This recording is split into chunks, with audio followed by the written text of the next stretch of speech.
أما بعد فأعوذ بالله من الشيطان الرجيم بسم الله الرحمن الرحيم وإن تصبهم حسنة يقولوا هذه من عند الله اگر ان کو کوئی اچھی حالت پیش آتی ہے تو کہتے ہیں یہ من جانب اللہ اتفاقاً ہو گئی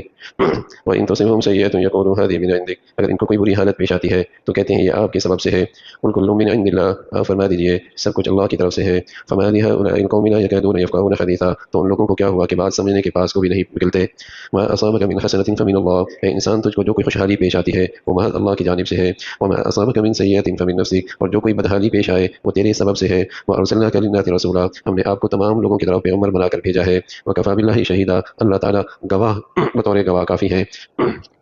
کمزور ایمان والے جن کے دلوں میں ایمان نے جگہ نہیں دی وہ جب مسلمانوں پر آزمائش آتی ہے اللہ مسلمانوں کے لیے کوئی فتح کوئی کامیابی اور کوئی نعمت ملتی ہے تو کہتے ہیں بس یہ تو اتفاقاً ہو گیا یہ تو اتفاقاً ہو گیا اور جب کوئی مسلمانوں کو تکلیف پہنچتی ہے آزمائش آتی ہے برائی آتی ہے تو کہتے ہیں یہ آپ کی وجہ سے آپ اس کے قصوروار ہیں آپ نہ ہوتے تو ہمارے ساتھ یہ حالت نہ ہوتی پیارے رسول صلی اللہ علیہ وسلم پہ الزام لگاتے ہیں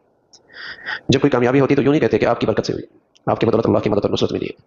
تو بلکہ کہتے ہیں یہ تو اتفاقاً ہو گیا یہ تو ہو ہی جاتا ہے اور اگر مصیبت میں تکلیف میں کسی آزمائش میں آتے تو اس کا الزام آپ پر لگاتے کہ آپ اس کے قصوروار ہیں آپ کی وجہ سے ہوا ہے تو فرمایا کہ یہ سب کچھ ہوا تو اللہ کے فیصلے سے صحیح بات تو یہ اچھائی یا برائی جو کچھ بھی ہے اللہ کے فیصلے سے ہے لیکن یہ اتنی موٹی بات بھی نہیں سمجھتے اور کہنا یہ چاہیے کہ جب کوئی اچھائی آئے تو یوں کہو یہ کوئی اللہ کی مہربانی ہو گئی ہم تو اس لائق نہیں تھے کوئی اللہ کا فضل ہو جائے تو یوں کہو بس ہمارا کوئی کمال نہیں بس یہ اللہ ہی کا کرم ہے اور جب کوئی تکلیف آئے تو یوں کہنا چاہیے مجھ سے کوئی کوتاہی ہوئی ہے کہ اللہ تعالیٰ نے مجھے تنبیہ کی ہے مجھ سے کوئی غلطی ہو گئی ہے کہ اللہ کی طرف سے یہ پیغام آیا حضور علیہ الصلوۃ والسلام کے زمانے میں ایک مرتبہ زلزلہ آیا تو حضور علیہ عائشہ فرمانے لگی یا رسول اللہ یہ زلزلہ کیا ہے فرمایا زمین پر جب اللہ کی ناراضگی ہوتی ہے تو زمین کانپنے لگتی ہے کہیں اللہ مجھ سے ناراض نہ ہو جائے کہ میرے اوپر اللہ کی نافرمانی ہوگی اللہ کی مخلوق بھی ڈرتی ہے کہ یا رسول اللہ یہ عذاب ہے فرمایا ایمان والوں کے لیے یہ نصیحت ہے ان کے لیے ایک واعظ ہے ایمان والوں کے لیے اللہ کی رحمت ہے ایمان والوں کے لیے کہ واپس آ جاؤ مجھ سے دور نہ ہو جو قصور ہو گیا جلدی معافی مانگ لو اللہ تعالیٰ سے ڈرتے رہو اور فرمایا کافروں کے لیے یہ دنیا میں اللہ کا عذاب ہوتا کافروں کے لیے عذاب ہوتا تو ایمان والوں کی شان یہ ہے کہ کوئی اللہ کی طرف سے فتح مل جائے نصرت ہو جائے کوئی انعام مل جائے کوئی مدد ہو جائے کوئی نعمت مل جائے تو کہے اللہ بس یہ تیری مہربانی ہے میرا کوئی کمال نہیں اور میں تو اس لائق بھی نہ تھا کہ یہ انعام ملتا بس تیرا کرم ہو گیا تیری نظر کرم ہے اور جب کسی تکلیف میں آ جائے کوئی آزمائش ہو جائے کسی امتحان میں پڑ جائے تو یوں کہے کہ مجھ سے کوئی قصور ہو گیا ہے مجھ سے کوئی غلطی ہو گئی ہے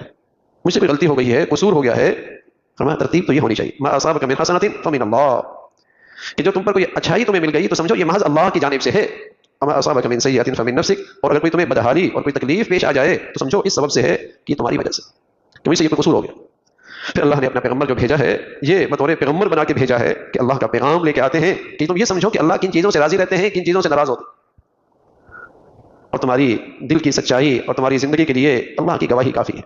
اللہ تعالیٰ دین کی صحیح سمجھ نصیب فرما دے اللهم لك الحمد كله ولك الشكر كله اللهم انا على ذكرك وشكرك وحسن عبادتك